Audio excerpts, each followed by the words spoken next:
Alright, so I'm in my boyfriend's room going to make a paranormal vlog. So, I had it all said, but then my friend texted me or called me or whatever, and it stopped the video. Anyways, my first paranormal experience happened before I could even remember anything. I was born, and, when I was really, newborn almost, before my first year, my parents would have me in my crib all the time and stuff, but whenever I woke up in the morning, I'd always have, bruises and scratches and stuff on, my back and the back of my neck. That's one thing. And, I guess my second one would be, I don't even remember this. This is mostly stuff that my parents told me, because when I was little, I don't remember anything. So I was swinging on my swings, and my mom was like, don't swing so high, and I was like, it's okay, Mom. Grandpa has me. He won't let me fall. And by the way, he said his head doesn't hurt anymore. And my mom was like, what do you mean his head hurts? And my dad told my mom that the house we were living in at that time, his dad died by falling down the stairs and hitting his head really hard. So, yeah, there's that. And so, then another one was, me and my mom were in my car, in her car, on our way to my school for school day. And I turned to her and I was like, I miss you, Lyndon, And none of her relatives had died early enough to actually know that I was born and know me. They hadn't died, they died before I was born. So, we still wonder to this day what or who said it. I guess my fourth one would be that, one morning, I was pretty young, I remember this really vividly. There was always whispers and stuff in the house, because it was severely haunted, and, there would always be whispers and stuff, so I always kept my TV on. But my mom would sometimes come in my room in the middle of the night to turn it off, because she'd hear it from her room and it would bother her or whatever. But I woke up one morning and my TV was off, so it kind of set me in a mood, why would you turn off my TV? I don't like to hear these whispers. So, I went to the bathroom or whatever, just it was a regular morning for me. I always kept the bathroom door open, because I was always scared of I was scared of that entire house. So, kept the door open, I'm looking over, because my parents aren't awake yet, I wake them up for, when they have to drive me. I was in, 3rd grade, I think. So, I look over like this, because I was facing forward. I look over, and, this thing walks out of my room. It's wearing, all red, and its skin was blue, though, and it seemed like it had, darker blue scars all over it.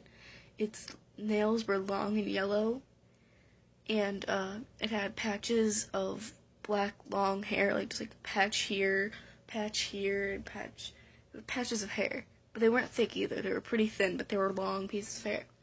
And it didn't have a face. It was faceless, nothing there. But there were, bigger scars, and the scars that were just plainly all over it, where its eyes were, its nose, and its mouth. And they almost looked like fresh stitches, too, because, they still had the kind of, stitch marking everywhere. And, it looked at me, and then it looked back forward and kept going straight, into the hallway. So I ran back into my room, and I was, freaking out. I didn't know what was going on. Another one, I don't remember this, but apparently I had an imaginary friend. His name was Cody. And apparently one day I never talked about him. I always blamed everything bad that happened on Cody. My mom would be like, who broke this glass? Cody did it, blah, blah, blah, whatever. Every creepy kid in a horror movie who says their imaginary friend did stuff. So my mom didn't know anything about him. I never said what he looked like. So she asked me, what does he look like? I was like, I don't know. She's like, well, what color is he? I don't know why she asked that, but for some reason she asked me what color he was, and I said gray. So that was probably not my imaginary friend. Because, one, I don't remember that. 2, I only remember having an imaginary friend named Cody because I watched a Barney movie and there was a kid named Cody I thought was cute in it. And I was like, ooh, I want an imaginary friend, so I tried to make one. I just named something that wasn't there Cody. and I don't remember actually having an imaginary friend. So when I told her that, I probably actually meant it, because I never had a seeable imaginary friend. Everything I saw was demons or ghosts or whatever, and I knew it as a child. And this would fit into the paranormal type thing I'm talking about. Even right now, I still see it. I see energy, like, in the air. It's hard to explain. It's kind of like a bunch of static, but not this way static. They're like little balls of static. And I finally saw a video of this on YouTube. And because I never knew what it was, I was always like, Mom, what's this stuff in the air? And she's like, what are you talking about? I was like, I see these little dots everywhere.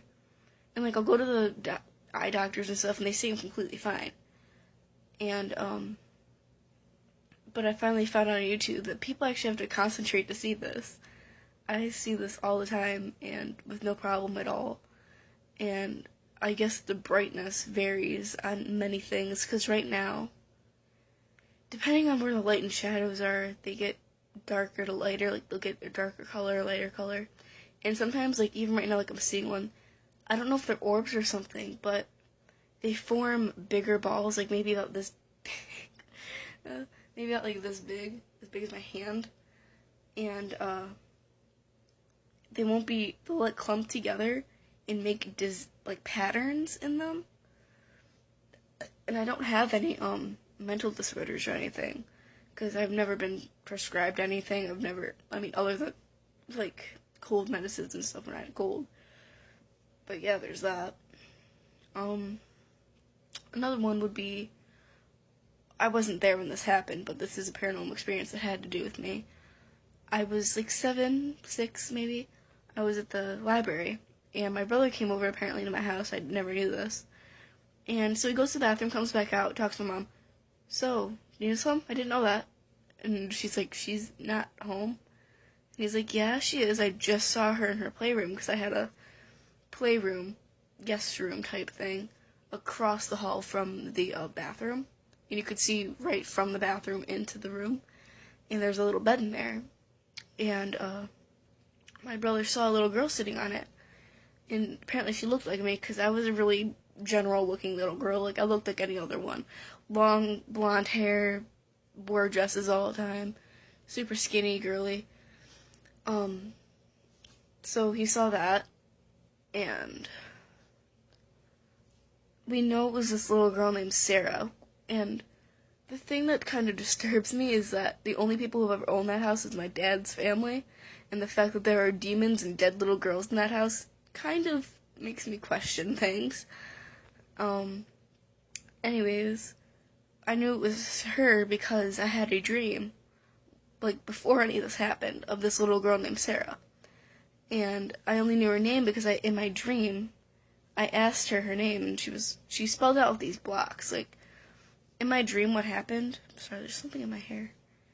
In my dream, I walked out of my room in front of my parents' room, and she was sitting there, and I was like, what's your name? And she spelled out with these little blocks, like, they're really old-fashioned blocks, and,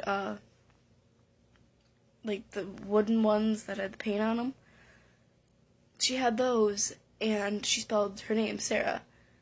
And then she ran down the hallway into this lit room. I never followed her because the door shut, and I woke up.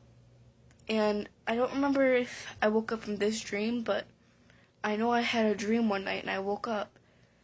And I thought it was her, but it seemed more dark. I don't know if it was her or not, or if it was something trying to take her form. But I woke up in the middle of the night one night. My TV was off because my mom decided, hey, let's turn off Nina's TV, even though she complains about hearing whispering all the time and sees things all over the house. So I wake up, it's pitch black in my room. I'm hearing whispers, freaking out, trying to sleep. I look over at my clock. I was only 6 or 7 though, but I was pretty intelligent, so I knew to look over at my clock. I clicked the thing so I'll be able to light up so I can see the time. And it was like around 3 in the morning. And I couldn't go back to sleep because I saw a movie a while back saying something about 3 in the morning. It was like, 3 in the morning is devil's time. If you wake up or fall asleep around that time, Satan's gonna come get you or something like that. It was a weird movie that I saw with my friend Adele and her brother Zed.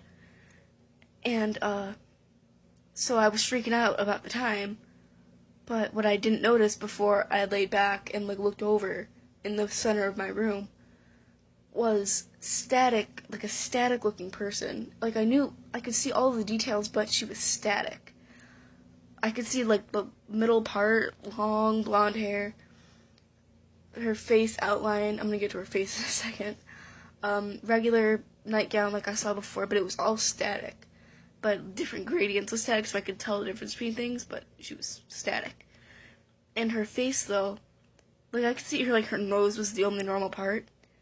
Her eyes were huge, black, sunken-in holes, and so was her mouth. Like, her mouth was open, like, and she wasn't saying anything or nothing was screaming. She just stood there staring at me like that. So I went back to sleep because I didn't know what else to do. I tried to sleep as best as I could with all the whispers and that happening. And, that is about the last thing that I personally remember at that house. There's a bunch of more stories from that house, but I wasn't born yet in a lot of, or wait, no, I was born. I was born in them, but I was too young to remember. One, my dad had a doppelganger that walked around the house and stuff, and, I don't know, there was just stuff in that basement. I don't remember a lot. I had a dream, but it wasn't supernatural or anything. I was just scared of dolls since I was a baby. I guess I'll have to make a second video about this because it's getting pretty long.